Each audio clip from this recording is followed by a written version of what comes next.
My parents were out of town. I didn't know who else to call. Emily remained silent. Ryan came. He drove me to the hospital. He stayed until my brother arrived. And before he left, Sarah smiled sadly. He told me that the only person I really needed to talk to was you. Emily swallowed hard. So why didn't you? I was afraid. Of what? Sarah laughed quietly, that I'd lose the only friend I'd ever had.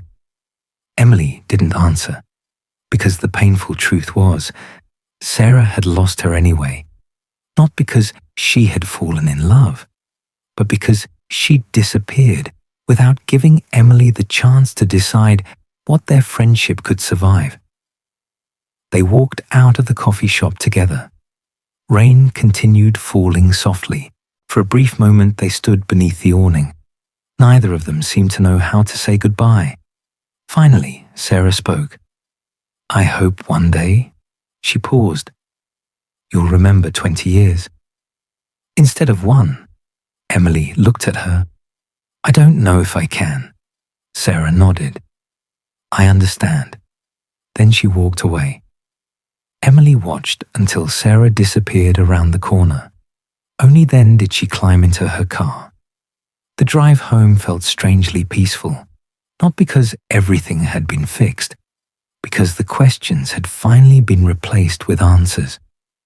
When she pulled into the driveway, Ryan's car was already there. The porch light was on. He opened the front door before she reached it. How did it go?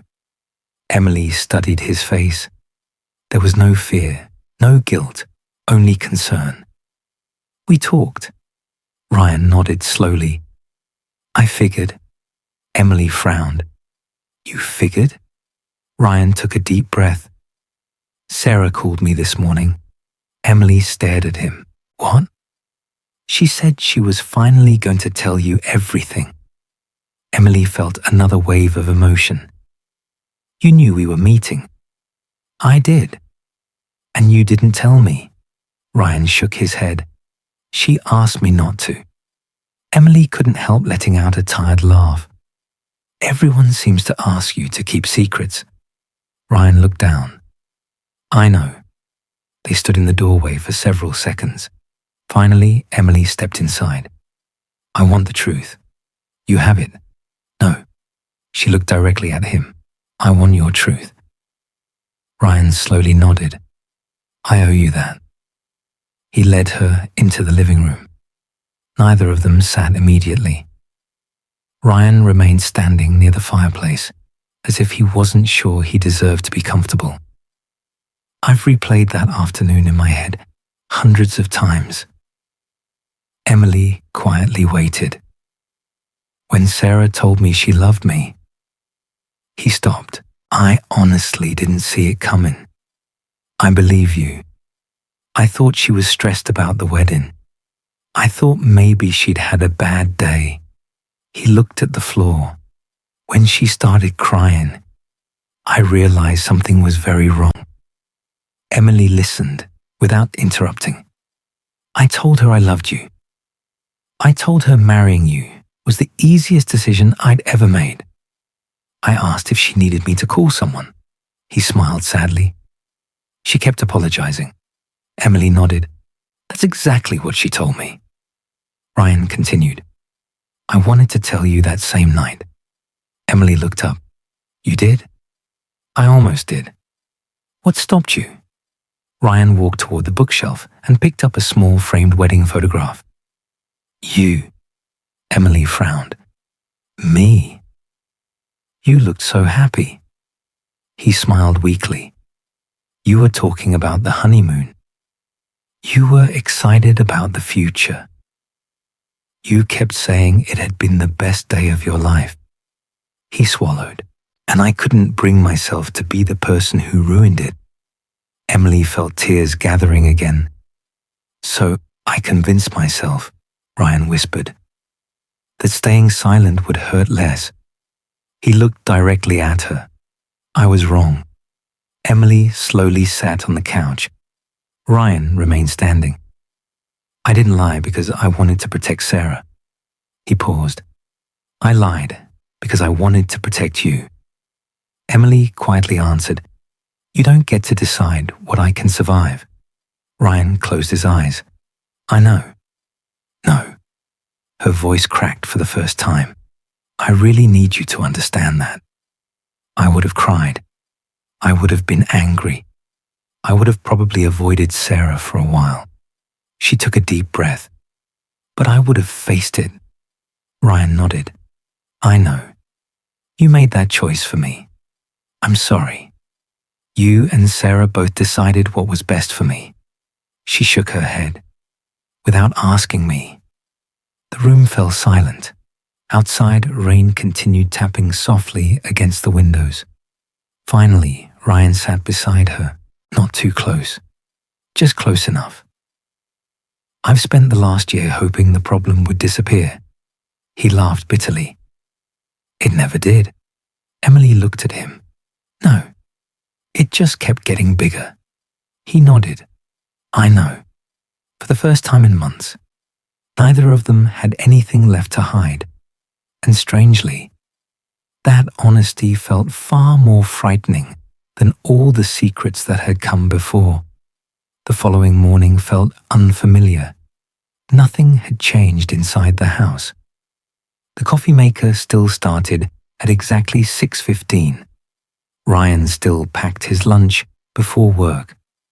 Emily still stood by the bedroom mirror, fastening the small silver earrings she wore almost every day. From the outside, they looked like the same couple they had always been. But something between them had shifted, not broken, just exposed. For the first time in months, there were no unanswered questions hiding beneath ordinary conversations. There was simply a quiet sadness. Neither of them quite knew how to carry. As Ryan picked up his car keys, he hesitated. Would you like me to drive you to work? Emily looked at him. He hadn't offered that in years. Their schedules usually made it impossible. She smiled faintly. I'll take my own car. He nodded. I figured. Before leaving, he walked back towards her. I love you, Emily answered honestly. I know. She didn't say the words back, not because she didn't mean them, because she needed time before saying them without hesitation again. Ryan understood. He simply nodded and left. That afternoon, Emily stayed late at school, helping one of her students prepare for the district spelling bee. Normally, she enjoyed the extra time. Today, she welcomed it. Going home meant thinking. Thinking meant replaying conversations. Every sentence now carried a different meaning. Around 5 o'clock, she gathered her things and walked toward the parking lot. As she unlocked her car, someone called her name. Mrs. Parker. She turned around. One of the school secretaries hurried toward her. A woman stopped by looking for you. Emily frowned. For me? She said she didn't want to interrupt your class. Who was it? The secretary smiled apologetically. I don't know. She left this. She handed Emily a small white envelope. There was no stamp, no address, only her name written neatly across the front. Emily opened it inside the car. A single folded sheet of paper. The handwriting belonged to Sarah. I'm not asking for forgiveness. I just realized there was one thing I never told you. When Ryan said no, he also asked me to promise something. He said, don't disappear from Emily's life because of me. She needs you much more than she needs a perfect wedding. I was the one who broke that promise, not him. I'm sorry. Sarah. Emily folded the letter slowly. She closed her eyes. For nearly a year, she had imagined Ryan and Sarah sharing some terrible secret together. Now every new piece of the story pointed in the opposite direction. Ryan hadn't chosen Sarah over her. He had tried to save the friendship. Sarah had been too ashamed to stay. Neither of them had trusted Emily enough to let her decide for herself. That realization hurt more than anything else. Friday evening arrived, the day that had belonged to Emily and Sarah for almost 20 years. Without thinking, Emily found herself driving toward the little Italian restaurant where they used to meet almost every week. She parked, sat inside the car, watched people coming and going. She smiled sadly. It was almost automatic. At exactly 6:30, her phone buzzed. "Ryan, are you okay?" Emily looked through the windshield, then typed back, "I'm at Antonio's." Less than a minute later, he replied, "Friday." Nothing else. He remembered. Of course he remembered. He had listened to enough stories over the years to know exactly what Fridays meant. Emily put the phone away. She wasn't hungry. She simply wanted to sit there for a while. Remembering wasn't always a bad thing. Sometimes it was necessary. The following Monday, Emily's principal called her into the office. "I have a favor to ask." Emily smiled. "What is it?" "We're organizing a family reading night next month." "Okay. We need volunteers." Emily nodded. "I can help." The principal handed her a clipboard. There are already several parents signed up. Emily glanced at the list. Halfway down, she froze. Sarah Mitchell Emily blinked. Her principal noticed. "You know her?" Emily nodded slowly. "Yes." She offered to read to the third graders. Emily couldn't help smiling. Sarah used to volunteer at children's libraries while they were in college. She always loved reading stories aloud. Some habits never disappeared. Family reading night arrived 3 weeks later. The school gym had been transformed into a cozy reading space. Colorful rugs, beanbag chairs, paper decorations made by students. Parents chatted quietly while children ran between tables carrying stacks of books. Emily spent most of the evening helping families find seats. She deliberately avoided looking toward the entrance. She knew Sarah had volunteered. She simply wasn't ready. About an hour into the event, one of her students tugged gently on her sleeve. "Mrs. Parker." "Yes?" "I think your friend is looking for you." Emily turned. Sarah stood near the doorway, holding a picture book against her chest. She looked nervous, exactly the way Emily felt. Neither of them moved at first. Then one little girl ran up to Sarah. "Are you the lady reading the dog story?" Sarah smiled. "I am." The child grabbed her hand and pulled her toward the reading corner. Before disappearing into the crowd, Sarah looked back at Emily. She smiled. A real smile. The first genuine one Emily had seen in almost a year. Emily found herself smiling too. Not because everything had been fixed, because, for the first time, she could imagine a future where maybe, just maybe, their story wasn't over yet. Emily watched from across the gym as Sarah settled into a small wooden chair with a picture book resting on her lap. Within seconds, a dozen children gathered around her. Some sat cross-legged on the rug. Others leaned against oversized pillows. Sarah smiled as she opened the book. And for the first time in almost a year, Emily saw the woman she had grown up with. Not the nervous stranger who avoided eye contact. Not the friend who disappeared without an explanation. Just Sarah. Animated, warm, patient. Every child in the room seemed completely captivated. Emily found herself standing there much longer than she intended. One of the other teachers walked over. "She's wonderful with kids." Emily smiled. She always has been. The teacher laughed. You two know each other? We've known each other almost our entire lives. Then I'm surprised she doesn't volunteer here more often. Emily looked back toward Sarah. So am I. The evening ended around 8. Parents gathered sleepy children. Books were stacked back onto shelves, and volunteers folded chairs. Emily was carrying a box of decorations toward the storage room when she heard footsteps behind her. Need some help? She turned. Sarah stood there. Emily looked at the heavy box. I guess I do. Without another word, Sarah picked up one side. Neither of them spoke until they reached the storage room. Once the box was on the shelf, silence settled between them again. Sarah broke it first. I almost didn't come tonight. Emily nodded. I almost called in sick. That made them both laugh. A quiet, awkward laugh. The kind shared by people who remembered how easy everything used to be.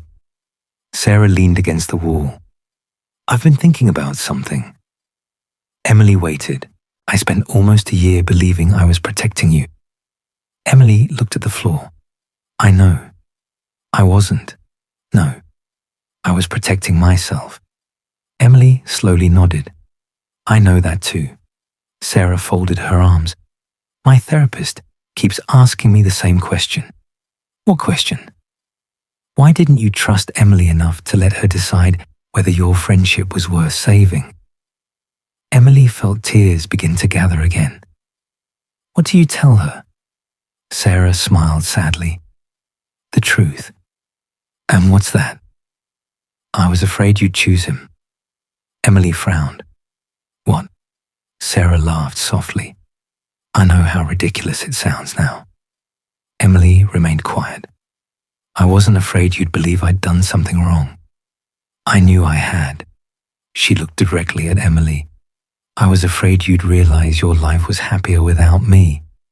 Emily didn't answer immediately. Instead, she walked over and sat on one of the folded cafeteria tables. After a long silence, she quietly said, You know what hurt the most? Sarah shook her head. I thought you stopped loving me. Sarah immediately looked away. I never stopped. I know that now. Emily smiled faintly, but I didn't know it then. Another silence followed. This one felt different, less uncomfortable, almost peaceful. Finally, Emily asked, Can I ask you something? Anything.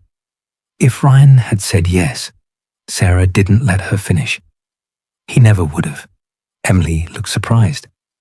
You sound certain. I am. How? Sarah smiled. Because he never looked at me the way he looked at you. Emily felt her eyes fill once more. Sarah laughed quietly. It was actually annoying. Emily couldn't help smiling. What do you mean?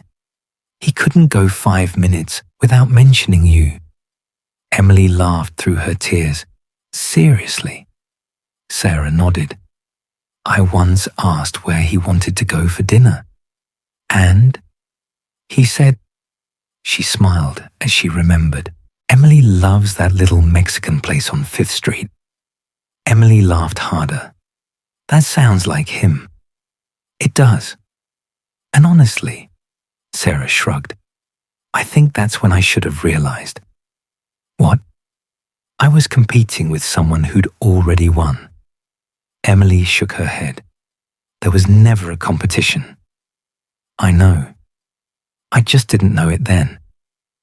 They walked outside together. The parking lot was nearly empty. The autumn air had become noticeably colder. Sarah stopped beside her car. I don't expect things to go back to the way they were. Emily nodded. They can't. No.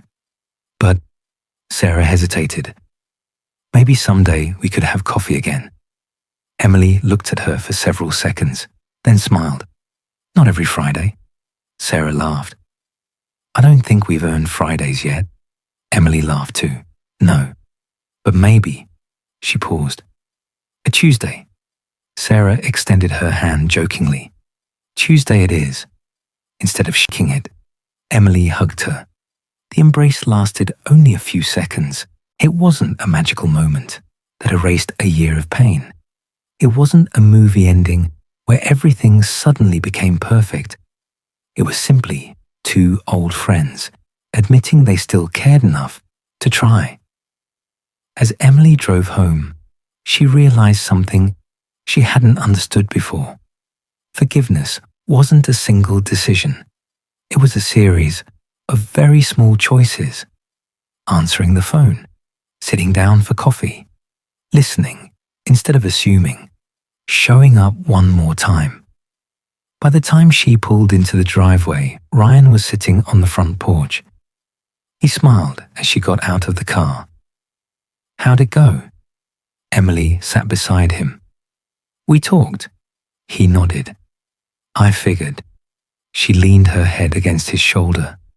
For the first time in a long time, she looked up at the quiet neighborhood around them. I think we're finally done hiding. Ryan reached for her hand. This time, she held on. Neither of them said another word. They didn't need to. Some conversations end with dramatic speeches. Others end with silence, the kind of silence that no longer feels empty, but finally feels honest.